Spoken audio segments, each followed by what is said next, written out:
Yani burası hissedilen 50 derece. Bişkek'te yürüyerek de buraları gezebiliyorsunuz. Taksiye, maksiye. Buraya 25 milyon dolar harcandı arkadaşlar. Bu bizim tandır lisansımız 70 somdan. Keşke bizim ülkemizde de biraz öyle olsa. Biraz. Kayda mantı. Çok soğuk, çok güzel. Sıcak havada çok güzel gidiyor bu. Bananka. Güzelmiş.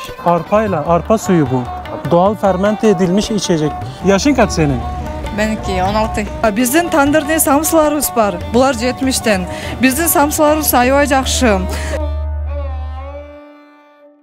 Selamlar arkadaşlar, ben Fuat Diri YouTube kanalıma hepiniz hoş geldiniz. Şu anda Kırgızistan'ın başkenti Bişkek'teyim. Arkamda gördüğünüz Alato Meydanı'ndayım ve arkamda devasa Kırgız bayrağı var. Siz görmüyorsunuz. Bu videoda sizlere Bişkek'te gezilecek birkaç yer göstermek istiyorum. Buraya geldiğimden beri nereler gezilir diye araştırma yapıyorum. Bişkek'in içinde birkaç yer var, gezilecek yer. 4-5 tane yere gideceğiz. Sizlere onu göstereceğim. Hem sizlere onu anlatmaya çalışacağım. Buraya geldiğinizde buraları gezdikten sonra artık Bişkek'in dışına çıkabiliriz. Ben de aynı şekilde Bişkek'in dışına çıkacağım. Şöyle göstereyim sizlere. Alato Meydanı'nda devasa büyük bir Kırgız bayrağı var. Ve bu bayrağın altında gördüğünüz üzere askerler var. 2 tane nöbet tutan asker var. Bu askerler her saat başı nöbet değişimi oluyor. 15 dakika sonra nöbet değişimine şahit olacağız. Onu da göstereceğim sizlere. Zamanında gelmişim. 15 dakika bekleyeceğim sadece. Şurada bir çalışma var. Bu meydanın ortasında Lenin heykeli vardı daha önceden. Bağımsızlığını ilan etmeden önce Lenin heykeli vardı. Şimdi özgürlük anıtı koymuşlar. Büyük bir ihtimalle özgürlük anıtı şu olacak. Yani başka bir anıt olmadığına göre tadilatta olması gerekiyor. Alato Meydanı eskiden burası Lenin Meydanı olarak geçiyordu. 1991 yılında Kırgızistan bağımsızlığından önce. 1991 yılından sonra ise Lenin Meydanı yerine adını şöyle Alato Meydanı olarak değiştirdiler. Kırgızistan'ın en büyük, en sembolik meydanı olarak geçiyor burası. Şu anda birkaç yerde çalışma var. Burada da çalışma var. Arkamızda da çalışma var. İnsanlar buraya akşamüstü gelip oturuyorlar. Şu çevrede oturma yerleri var. Oraya gelip oturuyorlar. Genellikle çocuklar da şuradan çıkan sularla böyle hava sıcak zaten. Çok sıcak, aşırı sıcak. Yani bu kadar sıcak bir hava beklemiyordum Orta Asya'da. Ben buraya gelmeden önce gerçekten şunu söylemek istiyorum sizlere. Ben sıcaktan kaçayım dedim. Böyle serin bir ülkeye gideyim, serin bir coğrafyaya gideyim dedim. Buraya geldim. Yani burası hissedilen 50 derece.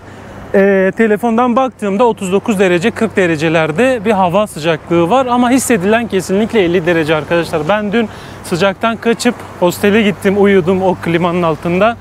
Yani dayanılmaz bir sıcaklığı var. Şu anda saat 2'ye geliyor ve hava çok sıcak. Ben şu anda askeri nöbet değişimi bekleyeceğim. Beklerken şu Kırgız bayrağından bahsetmek istiyorum sizlere. Dalgalanan, gece gündüz Kırgız bayrağı dalgalanıyor gördüğünüz gibi. Kırgız bayrağının anlamı şöyle arkadaşlar. Kırmızı, Kırgız halkının cesaretini, bağımsızlık uğruna dökülen kanı ve özgürlük mücadelesini simgeliyor. Aynı zamanda Manas destanındaki efsanevi Kırgız kahramanı Manas sancağının rengi olduğu kabul ediliyor. Ortadaki güneş 40 ışın Manas'ın etrafında birleşen 40 Kırgız boyunu temsil ediyor. Güneş, barış, huzur, gelecek ve aydınlık anlamına gelir. Güneşin ortasındaki çizgiler ise tunduk, yurt kubbesi yani. Ortada görülen dairesel şekil bir Kırgız çadırının yurt tepe kısmı olan tunduktur. Yani şu anda o ortadaki yurt yani çadırın tepeden görünümünü görüyorsunuz. Yani tepeden kuş bakışında görünen kısmını görüyorsunuz yukarıdan baktığınız zaman. Tunduk ailenin, birliğin, yuvanın ve yaşamın simgesiymiş. Aynı zamanda geleneksel Kırgız yaşam tarzını ve göçebe kültürünü temsil ediyormuş. Arkadaşlar yemin ediyorum bu nöbet tutan askerlerin yaptığı iş kutsal bir iş. Yani düşünsenize Ankara'da da aynı şekilde Anıtkabir'de. Burada da aynı şekilde. Düşünsenize böyle saatlerce nöbet tutuyorsunuz burada.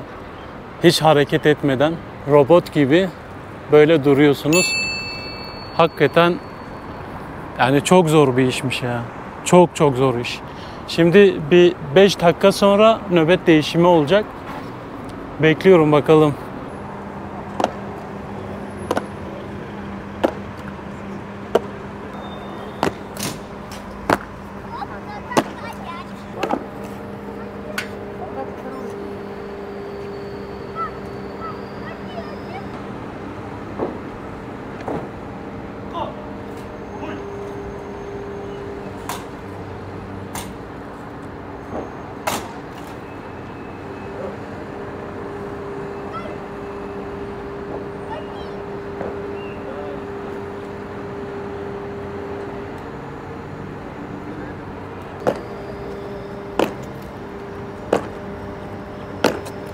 Arkadaşlar bu videoda gezdiğim yerler birbirine hemen hemen çok yakın.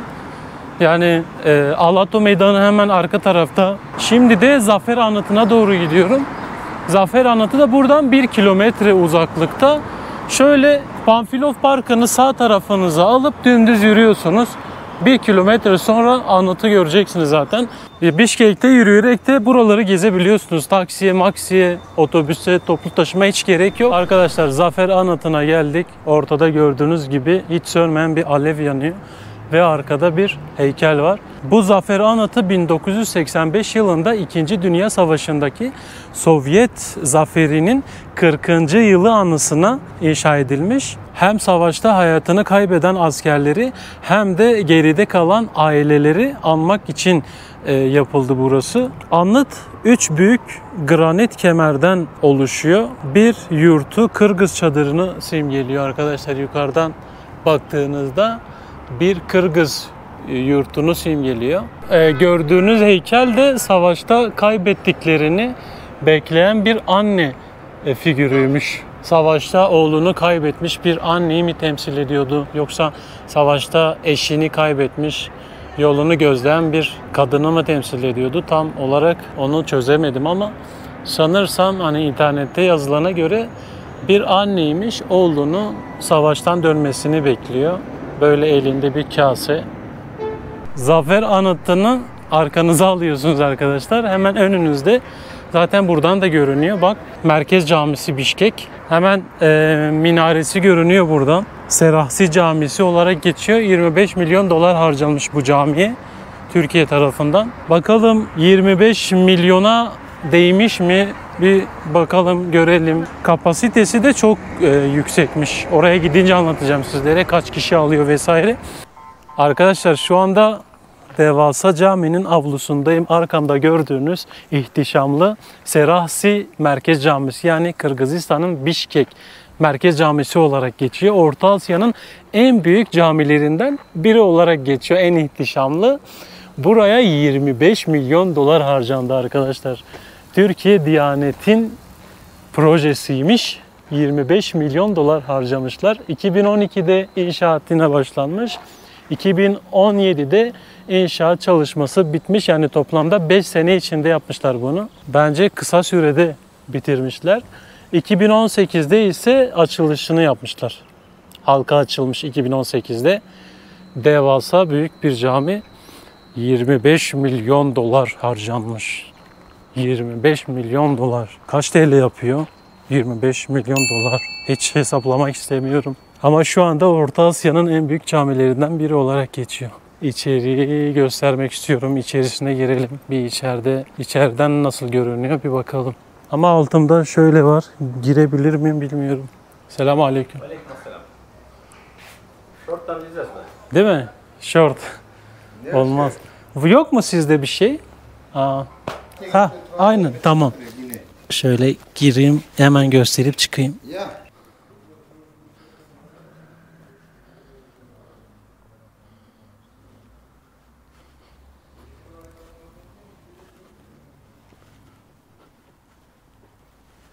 Gerçekten çok büyükmüş arkadaşlar. İşlemeler, detaylar da çok güzelmiş. Yani internette okuduğumda kaç binlik? 30-20 bin kapasiteliydi sanırım. Evet, o civarlardaydı. 30-20 bin kapasiteli bir cami. Camiden çıktım. Hiçbir ülkede bunu yaşamadım. Hani sürekli gittiğim ülkelerde özellikle asker ve polislere dikkat ederim ya, onları çekmemek için.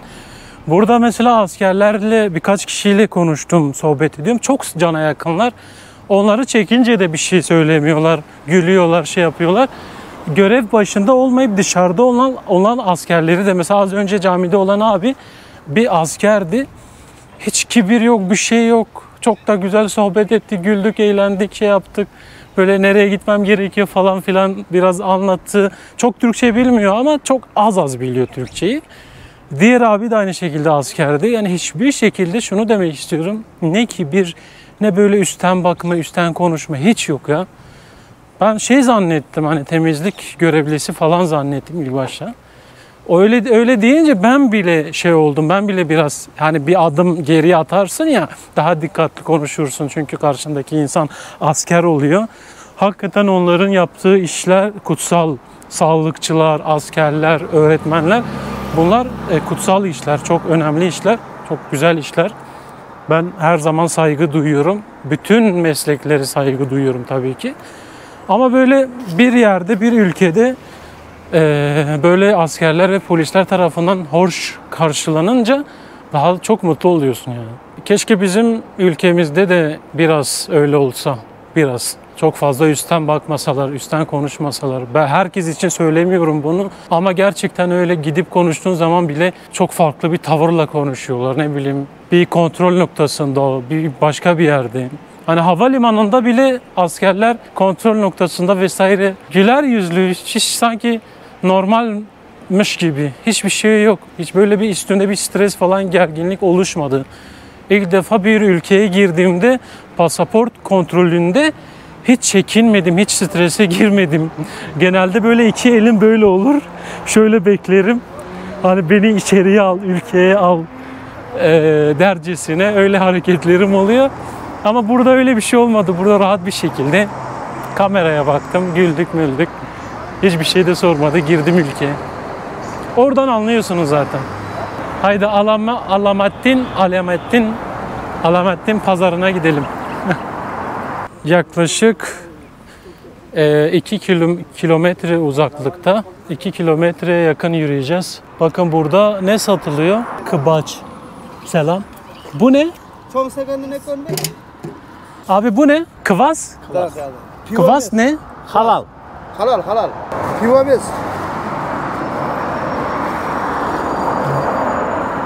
Bira değil mi? Bira. No. Bir. Tadı bir. Tadı bilmez. Biraz. Biraz var. Evet. Biraz.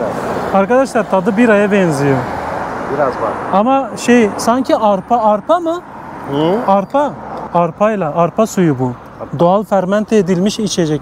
Ben bunu bir önceki videoda da göstermiştim sizlere ama bu tank getirmiş buraya ya. Normalde böyle bidonlar oluyor 3 tane. Birisinde böyle yoğurtla yapılmış, ekşili, farklı buğdayla yapılmış. Bakın, buğdayla, arpa suyu bu. Bir tane alayım dedim. Rahmat. Çok soğuk, çok güzel. Sıcak havada çok güzel gidiyor bu. Bir önceki videoda göstermiştim sizlere. Tadı biraya benziyor. Vallahi biraya benziyor ama bu arpa suyuymuş. Arpa mı buğday mı artık bilmiyorum. Bu daha güzelmiş. Benim bir önceki videoda içtiğim çok güzel değildi de bu çok daha güzelmiş. Alamettin pazarına geldik arkadaşlar. Burası girişi böyle. Oş pazarıyla hemen aynı. Yani Oş pazarına kıyasla daha küçük bir yer. Bu pazar sabahları çok daha kalabalık oluyor. Her pazarda olduğu gibi. Oş pazarında da aynı şekilde sabah erkenden çok kalabalık oluyor. Ben o sabah erkenden o kalabalığı gerçekten görmek istiyorum. Ama çok erkenden uyanmak gerekiyor onun için de. Burası da aynı şekilde. Burada da sebze, meyvelerin satıldığı, aynı Oş pazarı gibi ekmek, böreklerin satıldığı bir yer. Sokak lezzetlerinin olduğu yer burası. Yerel halkın alışveriş yaptığı bir pazar. Yerel halk buradan alışverişlerini yapıyorlar. Elektronik eşyalardan sebzesine, kasabına kadar her şey var burada.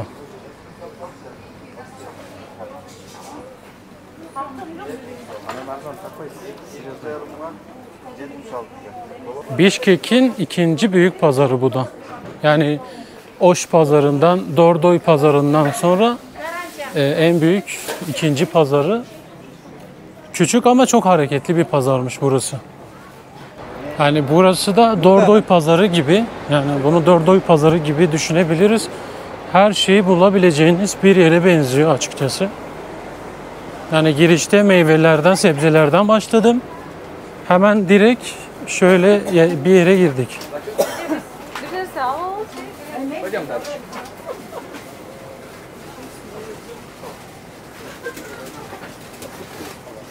Amcalar böyle satranç oynuyor. Acaba farklı mı oynanıyor? Anlayamadım.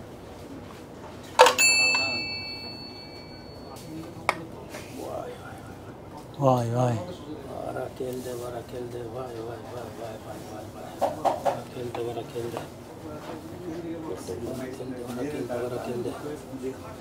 Vay vay vay vay vay vay vay vay vay.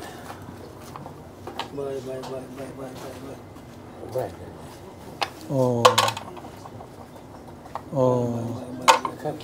Meyvelerin fiyatı gördüğünüz gibi. Şu fiyatları sadece ikiye bölseniz TL olarak hesaplayabilirsiniz. 80. Mesela bu 80-40 lira. Bu 50 liraya tekabül ediyor. Bu 20 mi? 20 galiba. 10 lira. Domatesin. Türkiye'de ne kadar peki? O 20 mi? Ha, Türkiye'de ne kadar? Türkiye'de çok pahalı. Türkiye'de 40 lira, 50 lira, 60-70 lira. Yani 200 som, 150 som. Bu 70 lira. Türk lirasına göre. 1 dolar 87 som. Ben direkt şöyle hesaplıyorum. Orada 100 som yazıyorsa, 150 som yazıyorsa 150 somu 87'ye bölüyorum. 87'ye bölünce dolar çıkıyor. Doları da şu anki kura çevirince de TL çıkıyor. Yani hiç onunla uğraşmıyorum artık. Çünkü düz hesap yapıyorum. Buranın 100 somu bizim 50 liramız olarak düşünebilirsiniz. Kiril alfabesi kullanıyorlar. Rusça ve Kırgızca çok yaygın. Rusça daha da yaygın Kırgızcadan. Çok daha yaygın olduğunu gördüm. Çünkü sürekli Rusça konuştuklarını duyuyorum. Bazen ben de hani az çok Rusça bildiğim için biraz böyle Rusça kelimeleri kullanarak da anlaşmaya çalışıyorum. Çoğu İngilizce bilmiyor, çoğu Türkçe de bilmiyor. Şöyle çıkışına geldik. Pazar diğer taraftan başladı. Ben şu taraftaki kısımları gezdim. Tabii ki şu tarafta da kısımlar var. Böyle dümdüz de gidebiliriz. Tekrardan içeri girip diğer taraflara bakacağım. İlgi çekici, dikkat çekici bir şey olursa sizlere onları da göstermek istiyorum. Aleykümselam. Eyvallah. Şunu da söyleyeyim sizlere. Kamerayı seviyorlar. Kadınıyla erkeğiyle gördüklerinde selam veriyorlar. Bakın böyle pantolon 850 yani 420 liraya tekabül ediyor. 650. Tamir cinsi özünde adam. Eyvallah. Pazar 6. bırakıp 84. konteyner. En arzan özünde geliyor. Restorası Beker'de koç. Anlamıyorum valla. Türkçe biliyor musun? Türkçe biliyorum. Türkçe biliyor musun? Kırgızca biliyorum. Kırgızca. Ben Kırgızca bilmiyorum. Razmeri 60 kaçayım var. 60. Kaçayım var. Ha. 600 som. Cukka netini veren. Streç. Rahat. Yani 300 lira bu Türk lirasıyla arkadaşlar. Tut 600 som. Bananka. Svetli. 600 som. 600. 600 som. Bananka model. Güzelmiş. Vogo. Streç. Adnapton. Skrom. Ne eşitlik kez yok. Streç. Çoğulat. Rezinka. Görün bu. Razmeri 54 kaçayım. 54. 50? 4. 54. En çoğu. 54. 54'e kadar var. 42 geçim var. Evet, beden 54'e kadar var. 42 geçim Büyük de var yani. Çoğu. Belikanlar var. Büyük de var. 600 som. Anladım. Kebap. Ну, нельзя вообще. Это с курицей, шашлык. Şaşlık. Шашлык Etli. Etli. İnek eti. Sığır eti. Sır eti. Evet. Hello, my name is Aika. Hello, my name is Aika. Hello. How are you? How are you? Kaydansın. Kaydansın. Kandaysın, kandaysın. Жақсы? Jakşımın. I am okay. Jakşımın. I am okay. Evet. Jakşımın. Jakşımın. Bu et mi, cheese mi yani peynirli? Бұл біздің тандырдың самсымыз 70 сомдан. Если будете кушать, покупайте, не пожалеете. Знаете почему? Потому что у нас все тут клиенты кушают наши самсы. Идеальные самсы. Вот. Еще, дорогие... это же, типа, для вас, да, только? Türkiye. Турция. Уважаемые турецкие люди. Кыргызчалым, саламатсыздарбы, түрк элдерим. Кыргыз түрктөр бир тууган деп коюшат. Биздин тандырдын самсыларыбыз бар. Булар 70тен. Биздин самсыларыбыз аябай жакшы. Бул самсыларды Аламединский рынок, кафе Талиба. Аябай жакшы. Шашлыктарыбыз бар с курицей. Тоқ еті менен. Бұларды да жесеңіздер, вообще не пожалеете. Менің атым Айназик Мелисбековна.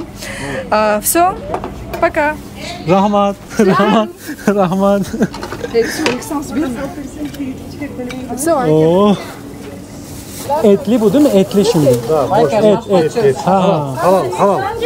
Halal. Güzel. Halal ha. Evet, tamam. Helal diyor bu. Maşallah. Sığır. Tamam evet inek sığır. Evet. Şöyle arkadaşlar bakalım. Böyle yok. Evet. Şöyle. Of. Oy. Çok sıcak bu arada.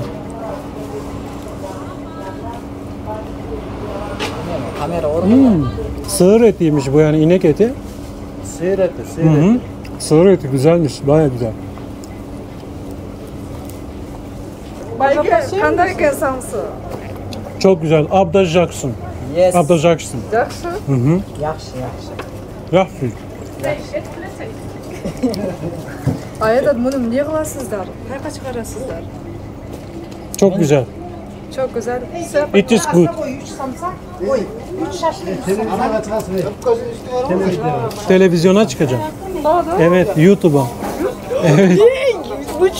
YouTube. Milyonlar izleyecek. Milyon. Türkiye'den herkes izleyecek. Türkiye evet. Ayka şaşpay тұрсаңыз. Только Türkiye'de. Evet, herkes seni izleyecek. Kırgızistan'da. Evet, Kırgızistan var, Türkiye var, hepsi bak izleyecek. Мұны не себептен тартып отасыздар? Bilmiyorum. Bilmiyorum. Неге bilmiyorum? Kırgızca bilmiyorum. Ben Turkish тоже bilmiyorum. Türkçe bilmiyorum. Я только знаю вот такие слова. Типа merhaba, nasılsınız? Merhaba, nasılsın? Evet. Evet, çok yakışıksın, çok güzelsin. Bayrak это у нас как делик. Еще какие слова? Но я много слов знаю на турецком. Ну, конечно, я понимаю на турецком. Вот это Азербайджан тоже снимайте.